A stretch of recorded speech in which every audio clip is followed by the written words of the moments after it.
Go. Good morning, Summa scholars. Welcome to the Daily Summa. Today is Wednesday, March 26th, the third week of Lent. And my study today is dedicated again to Mother Gabriella. After having such a wonderful time with her yesterday. And good morning, Joe. Good morning. Yeah, dude. I had a great time with Mother Gabriella, having coffee, walking around the city a little bit, and talking about Lent and our spiritual journey during Lent. Speaking of which, can we move the skull, St. Thomas's skull, around this desert? Oddly, in this mixed metaphor of ours, the beaver galleon is sailing through the desert. Only in the land of metaphor can you have a galleon sailing through the sandy desert.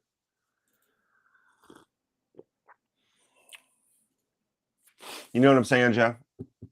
Sorry, I'm very distracted. But now I won't be anymore. Only in the land of metaphor can you have a beaver galleon sailing through the sandy desert. I suppose that's true. Yeah. I almost reached over and grabbed the guitar, and I forgot I moved it. Not because I was going to play a song. I just instinctively was going to go for it. So I should probably, I've already told you because you were here yesterday, but I should probably relay to the oilum, the crew on this galleon, that because I had mentioned the red staircase yesterday. And I said there's a cliffhanger and we'll see what happened. Maybe there's a story. So Mother Gabriella and I, for those of you who are just joining us, we, like a year ago, had been in this coffee shop. We see this red staircase that goes down to the river, that's across the river from this house. And we were like, ooh, man, I'd love to go walk down that staircase. We go over to the house. The door's open. It looks like an antique shop. We walk in. Dude comes around the corner. He's like, what are you doing? This is not a store. This is a private residence. We had just walked in the guy's house. And, oh, excuse me, sorry. And we leave. And then, so we've been talking about it for the past year. Like, we got to go back and get down this staircase. Is that going to be a new thing every morning? I miss saying a word. I got to go down the staircase and see the Ents at the end of, on the third week of Ent. Anyway, we went yesterday, walked around the city, checked out antiques shop, which was probably the worst antique shop I've ever been in my life. Do we have comments from someone? Did I just see a comment go up? Is somebody in the chat? Mike, I assume, is in the chat. Wow. Nice to see you. So bright and... Mike, Leah, or both. Or both. Yeah. Probably both is my guess. But yeah, terrible antique store. It's like but a beautiful town. And then they had a really cool Irish pub that had like an old school from 100 years ago, old school little fireplace. Those old English little fireplaces that are raised up a bit, and it was just by a private table. It was such a small little fireplace built into the wall of this place. That's probably 200-year-old building or something. At least 100 and something years old. Somebody told me how old they were, and they were really old. But yeah, it was so cool in this little Irish pub that kind of looked like a real Irish pub. I did my study abroad in Ireland, if you don't know. So it kind of looked like a real Irish pub. And there were just two old ladies sitting at a little table beside this elevated, in the wall, little bitty, door probably this big, little bitty fireplace that had wood burning in it. Down under, if you were down underground feeling, you were actually kind of up, but you moved down like those old buildings that go down a bit. It was really cool. And then we go over to this place, and the timing from all that we did walking through the city was perfect, so that as we come around the corner to this building, there's a woman walking out of it. They had like a little courtyard with a bunch of like stuff set up, knickknacks, like an artist lived there. And she says, hey, what you doing? Hey. And we find out that she's opening a restaurant at this place. And the guy who was all cantankerous with us the previous year was, I guess, renting the place to her. And she's they're renovating it and they're turning it into a restaurant. And because she's wanting to advertise her new restaurant, she gives me a menu, and she was very friendly and brought me into the place. So we chatted, and then I said, "Is it possible to go down that staircase in the back?" And she says, "Not really. It's a liability." And I go, "I understand." But in my brain, I thought, she said, "Not really." I sensed a weakness. I sensed an opening, you know? And so we chatted a little bit more, had some laughs. And then I said, "Yeah, it's kind of sad because me and Mother Gabriella were here a year before. We saw the staircase. We were like, oh, we just want to walk the staircase." And she goes, "Really?" "Yeah, we came back here just to walk down that staircase." She goes, "I'll take you down." So we did get to go down the staircase by God's mercy and grace and perfect timing with this lady with a guided tour. She told us everything about it. She told us the rock to stand on. There's a little rock that juts out into the river, and you can stand on this rock and see under the large bridge down to the waterfall that has a paddle wheel. I don't think I told you that, Joe. There's like a paddle wheel, old time paddle wheel that they use for energy or whatever, to do grain or whatever, that was down the river, so you could see the waterfall down to it. Was beautiful. Yeah, well worth it. Maybe tomorrow I'll send a photo of Mother Gabriella standing out there looking at the river waterfall. We can put it up for the people. Do we have any more chat? A little bit, just us, talking about sleeping in and stuff. Yeah, I did not do that. Well, I did do that actually today. I hit the snooze. Did a little snoozification. Joe, should we just hit this page, or do you have anything else to say? Do we have any wise words? Do we have any revelations? I don't have any wise words. That's for sure. You often have wise words, Joe, but if they are not coming this morning, that's fine. I did see another biblical archaeology video from that guy I told you who went into Amenhotep's II's tomb, and I'm hearing Alexa talking out there. Oh, we got a little powdering of snow. That was unexpected when I woke up this morning. But what this guy, he went to because I don't know a lot about archaeology. I mean, this guy seems legit.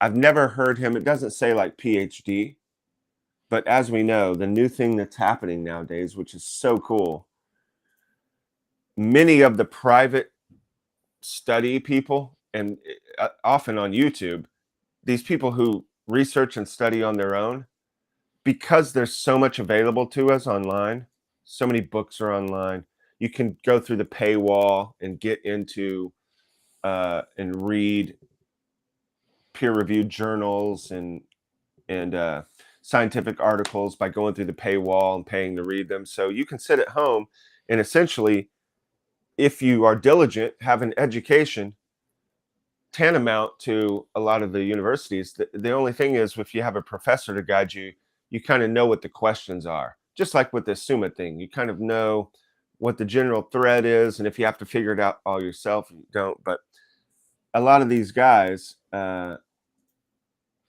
sidestepping the kind of, for lack of a better term, wokeism that has entered into the university world, that has people's brains turned to mush, and there's no more logic, and then get rid of history because it's somehow evil because it came from white people or something. I don't know, whatever the crazy stuff people are saying nowadays.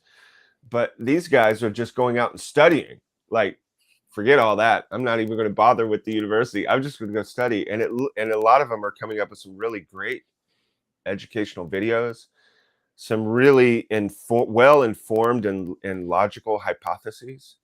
And it's kind of cool to watch.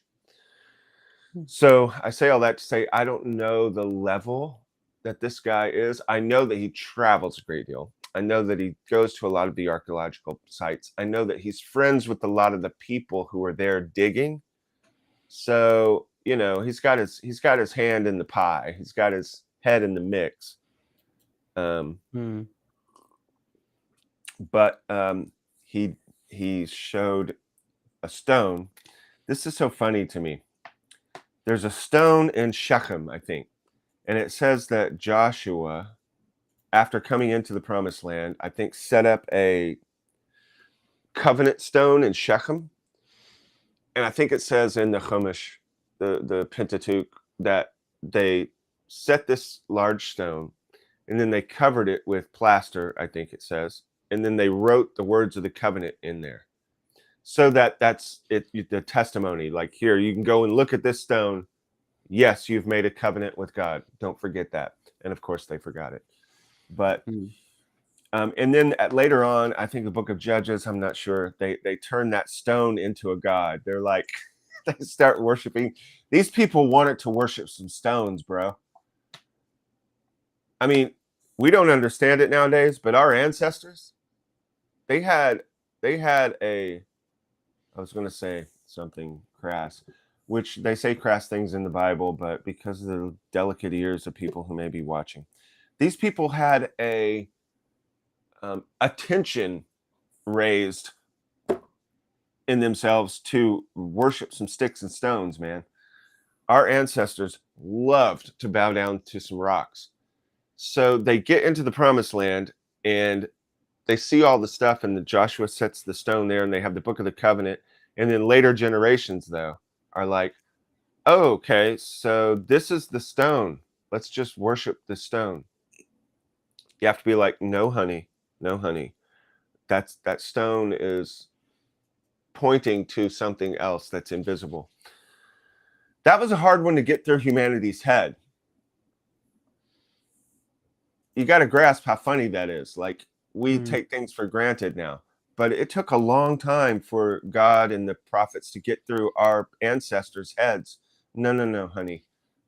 We're talking about something invisible, and we don't worship the stone that the thing is written on. But they found the stone, essentially, is the point. And in the 1800s, there was another archaeologist that came, and he wanted to say that this was a Canaanite temple. This was going on, this whole Palestine argument and everything. I don't know if you guys know it. This isn't new. It's been going on for a few thousand, it's been going on for a while. Arguments about this stuff. And this archaeologist in the mid 1800s went and found this temple at Shechem, and he wanted to say that it was a Canaanite temple. But this other archaeologist was like, no, I think that this is the temple that's spoken of in the book of Joshua or whatever it was. And this other guy, the new atheists are not new, as you know, and that was a big thing in the 1800s. We're Enlightenment. We're past all the fairy tales. That didn't start in the 1960s. That started in the 1700s, really. 1600s, if you want to go back to Descartes, whatever. But this guy was like, no, that's not true. This Bible's fairy tales.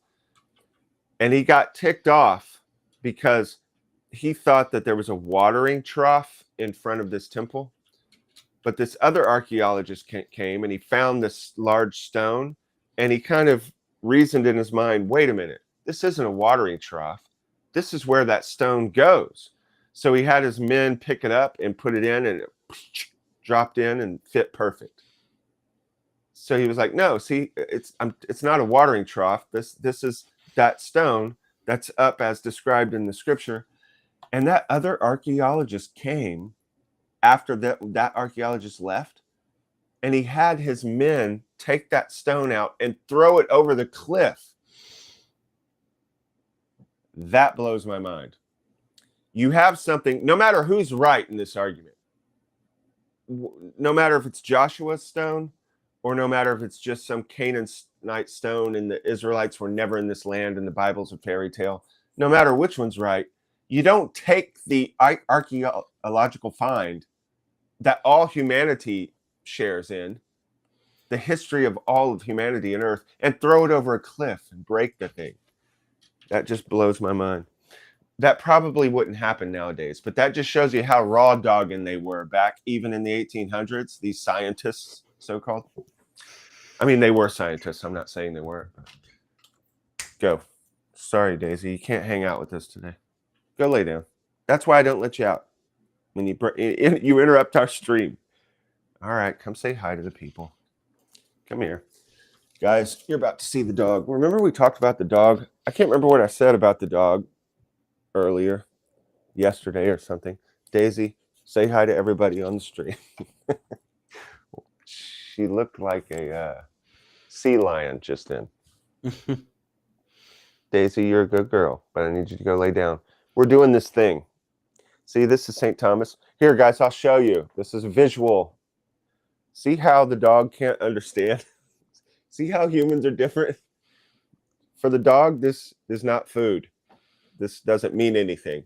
This is very lofty, beautiful stuff, but the dog, you just don't get it. It's okay, Daisy. Everybody has their own part to play in this big, beautiful world. Now go lay down.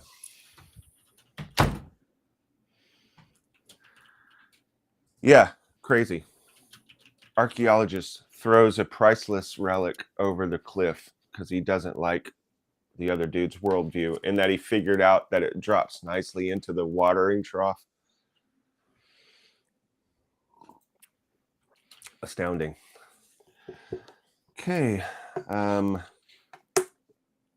Let's just go to the top of page 115, Joe, and talk about Article 10. We're wrapping up Article 10.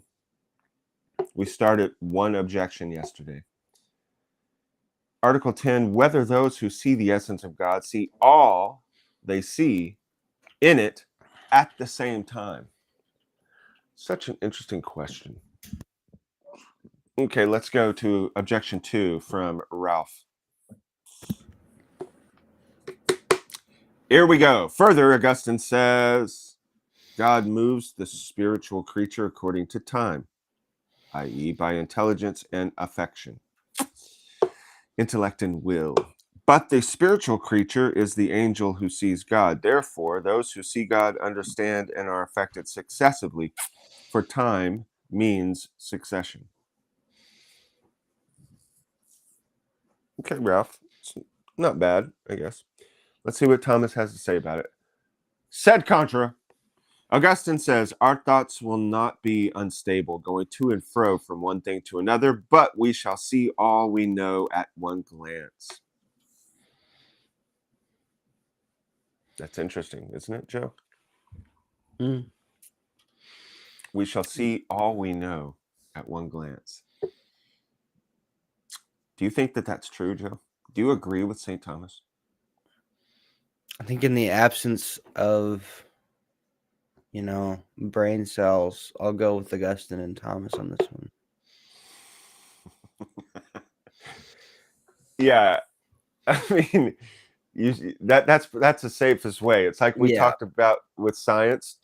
Thomas says the person might not have seen the triangle demonstrate it and actually understand it, but everybody's saying it. So but it doesn't mean I'm not also unwilling to disagree with everybody, but oh hell, I know you are. But in the absence of a strong opinion on it, yeah, for sure. And being 7-something in the morning, sure, we'll just go along with Augustine and Thomas on this one. Yeah, I think we're good on that one. Here's the thing, though. This brings up a point, though, about this archaeology, atheism stuff. You got to have compassion, and I think the Lord's going to have compassion. I have a suspicion. That's not the right word, but I have a hunch that God's doing something. There's like a little... First of all, years ago, I said that there's going to be a flip happen in society where all the tramps and freaks, as I call them, I have a song called Tramps and Freaks. Well, Sideshow Tramps has a song, but I wrote it. Sideshow Tramp song, Tramps and Freaks, talking about the tramps, people who walk around like the traveling musicians, storytellers, and circus people. As I showed before, the picture of the Vatican every year has the meeting with the circus people and traveling performers every year since the 1970s, honoring those who travel. That's the tramps tramping around. And also tramps are often poor. And then the freaks, those people who are freaks proper, who would be in like a freak show, people with flippers for hands, stuff like that. Actual freaks. And then the freaks that are people who don't quite fit into society, which of course has always been the Christians. Even in Christian society, Christians didn't fit in with but I said for many years that I think God's going to do something where there's this sudden flip and all the tramps and freaks go back into the church and all the churchy people are expelled. And just as I said, doggone it, this dog scratches on the door. I don't think the dog understands. No, I need you to go lay down. Really? I said that I think that there's going to be a flip, and it looks like it might be happening, Joe, in the most unexpected of ways. First of all, I think I mentioned earlier that letter from Joseph Ratzinger in the 1950s talking about the church is full of pagans. Mm-hmm. These people don't really believe. So that is kind of being confirmed, that you have this church full of pagans and non-believers. And then what's happening, as I told you yesterday or the day before, whatever, Joe Rogan, and I saw this from, what's his name? The Catholic YouTuber that was on Matt Fradd converted. Capturing Christianity, Cameron Batuzzi. There we go. Cameron Patuzzi put up a thing showing that Joe Rogan put up a article or a video on his website, whatever, about the Shroud of Turin. And it was a really well-reasoned, beautifully presented article. And so the reason Rogan's important, of course, is because he has a large following. That's, by the way, there's a lot I could say about this, and I won't. But often when people talk about spiritual warfare, they're really talking about spiritual combat, not spiritual warfare. I've never heard anyone say this, so take it with a grain of salt, but I'm pretty sure I'm right. Spiritual, just like in chess or just like in any game, you have tactics and then you have strategy. A lot of people don't understand the difference. Like a fork, when you have your knight going to two pieces at once, that's a fork. That's a tactic. That's a little bitty thing. Strategy is the overall big picture thing you're doing with a fork and with numerous tactics to get at the king. Well, most people, when they say spiritual warfare, they're really talking about spiritual combat, which is them and the demon that they're battling. Just me and the little demon. I'm battling slothfulness. I'm battling lust. I'm battling gluttony. That's spiritual combat. Spiritual warfare is the whole big picture of the kingdom of God to bring about Geula in the redemption, in which you are a tactical member. So if you look at the field of battle and you see a stronghold, if that stronghold falls, a whole section of the map can fall. A big enemy stronghold has been Joe Rogan. You got to think in those terms. So if you're praying spiritual warfare, you should be praying for Joe Rogan because he's a big stronghold. He has all these followers. He influences people. And if that little tower tumbles, a lot of people are going to come following in the wake. And then those people will be converted and they'll go out and talk to other people. And that's spiritual warfare. That's a larger scale thing. There's a lot I could say about that. It's a whole teaching. Guess what? It's a nighttime table talk. But Joe Rogan putting this stuff up to all the tramps and freaks about the Shroud of Turin, which most people haven't even heard of, astonishingly. And in the 80s, they said that they carbon dated it and said that it was Middle Ages. And then they found that was wrong. They took a bad piece, like with newer material on it. They took how they goofed that one up. Again, they're scientists like this other guy in the 1800s doing goofy science. But then they came and they put back in the papers, sorry, we were wrong. And of course, that didn't go out in the news at all. It flashed all over the world. Headlines, Shroud of Turin, fake, Middle Ages. And then a little while later, they're like, oopsie, that was wrong. And you get this little blurb in a few newspapers that nobody hears about. That's how Slewfoot has got the world under his control. But anyway, Rogan's putting this thing out to millions. So it could be could be that what I said a few years ago, that there's going to be a flip, and all the churchy people, who, by the way, are very annoying, are expelled out, and all the cool tramps and freaks enter back in on fire for God. And that could be happening now. We'll have to wait and see. Okay, I answer that. What is seen in the world is seen not successively, but at the same time. In the word, not the world. Sorry, capital W, word, the logos. In proof whereof we ourselves cannot know many things all at once, for as much as we understand many things by means of many ideas. But our intellect cannot be actually informed by many diverse ideas at the same time, so as to understand by them, as one body cannot bear different shapes simultaneously. That's a nice little... Says, just like you can't be in a fetal position and also jumping and doing an Air Jordan simultaneously, so you can't understand many things simultaneously, I guess. Hence, when many things can be understood by one idea, they are understood at the same time, as the part of a whole are understood successively and not all at the same time, as the parts of a whole. If each one is understood by its own idea, where he's going to give a metaphor soon, guys, to explain all this. Whereas if all are understood under the one idea of the whole, they are understood simultaneously. Now, it is shown above that things seen in God are not seen singly by their own similitude, but all are seen by the one essence of God. Whoa, knocking out my ears, man. Successfully, but all are seen by the one essence of God. Hence, they are seen simultaneously and not successively. He's going to give a metaphor in one of these replies that is helpful. Reply to objection 1. We understand one thing only when we understand by one idea, but many things understood by one idea are understood simultaneously.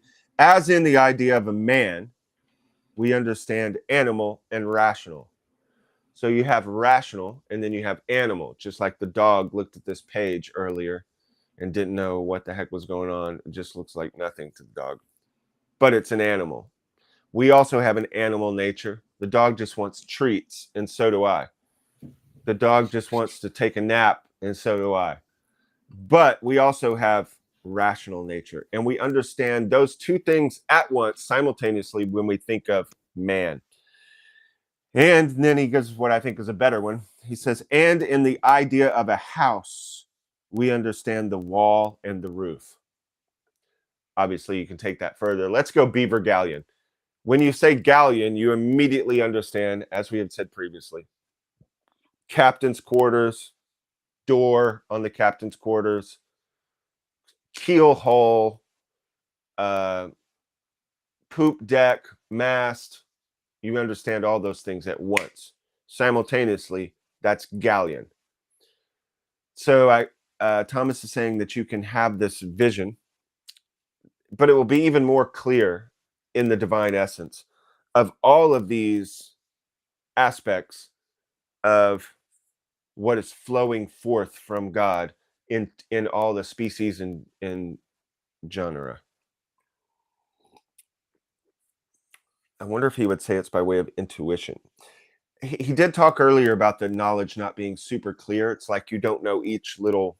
We talked about the hearing the symphony. That's another good metaphor. You hear it all at once, but you're aware, you feel everything, the woodwinds, the brass, you're feeling it, all the strings, even though you're not hearing each individual player, because there's like 6 violins, 6 violas. You're still hearing the force of all of those violas at once. And so you're intuiting or grasping many things as one essence, or as one thing. All right, let's move on to Article 11, whether anyone in this life can see the essence of God. Can we see the essence of God in this life? What do you think, Joe? Yes. You're going to glance down? You think yes? Yes. Well, he's going to do a little tricksy play with words here. Okay. Because I would say yes too, but the way he says it, he says no. but the way he makes the distinction is much more clear and insightful. I think it's helpful how he makes the distinction, clarifying how we are living in this present world, which again, as we've said, this is an extended meditation on the presence of God in our lives. Objection 1, Larry. It seems that one can in this life see the divine essence. For Jacob said, I've seen God face to face. Oh, that's pretty good. Larry coming out of the gate with a good scripture reference, a good argument from authority. But to see him face to face is to see his essence, as appears from the words, we see now in a glass and in a dark manner, but then face to face. Brings two slamming. Larry brings two slamming arguments from authority, both from Scripture, Genesis and 1 Corinthians. Therefore, God can be seen through his essence in this life. Okay, that's going to be hard to wiggle out of, and we'll see how Thomas wiggles out of it. Objection 2 from Ralph. Further, the Lord said to Moses, I speak to him mouth to mouth and plainly, and not by riddles and figures doth he see the Lord. Numbers 20. But this is to see God in his essence. Therefore, it is possible to see the essence of God in this life. What about Moses, Thomas?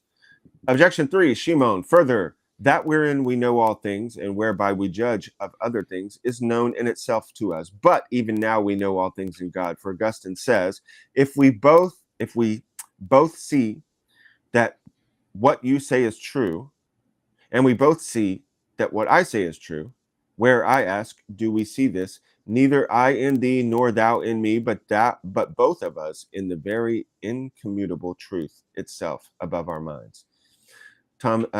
Augustine also says that we judge of all things according to the divine truth, and that it is the duty of reason to judge of these corporeal things according to the incorporeal and eternal ideas, which, unless they were above the mind, could not be incommutable. Therefore, even in this life, we see God himself. The boys are slamming Thomas this morning, in my opinion. They're getting better. Their questions. Mm-hmm. I don't know what Billy Bob and Plutarch are doing. Have you noticed they haven't showed up in a few days? It's been a minute, yeah. I don't know how much weed Plutarch brought on this little ship, but we haven't seen these fellas in a while. Thomas says, on the contrary, it is written, man shall not see me and live. Exodus. And a gloss upon this says, in this mortal life, God can be seen by certain images, but not by the likeness itself of his own nature.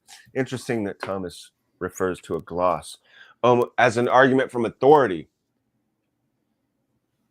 That's interesting to me. Wait. Right. Yeah.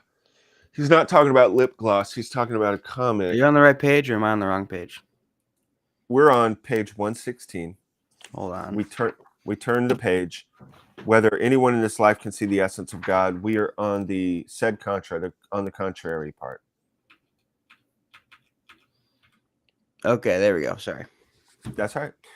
So yeah, the gloss, something that is written onto the translation. I wonder if Thomas knew Hebrew. It seems to me that he must. He probably knew Hebrew and Greek. Certainly, we know he knew Latin. It's all written here in Latin. Okay, let's just go into the I answer that, because I already burned a lot of time talking about our goofy world, archaeology, and spiritual warfare. I answer that God cannot be seen in his essence by a mere human being, except, oh, here we go with the big philosophical word, except he be separated from his mortal life, this mortal life. Okay. Mm-hmm. Now, what are we going to say? This is where it starts to get beautiful, and we start to see the depth and the width and the vastness of the Summa, and also the waters that this galleon is sailing towards, the telos, the object. Here we go. The reason is because, as we said above, Article 4, the mode of knowledge follows the mode of the nature of the knower. That which is contained by the mode of the container. But our soul, as long as we live in this life, has its being in corporeal matter. Hence, naturally, he says, it knows only what has a form in matter. This is what we said before. You come to know form through matter.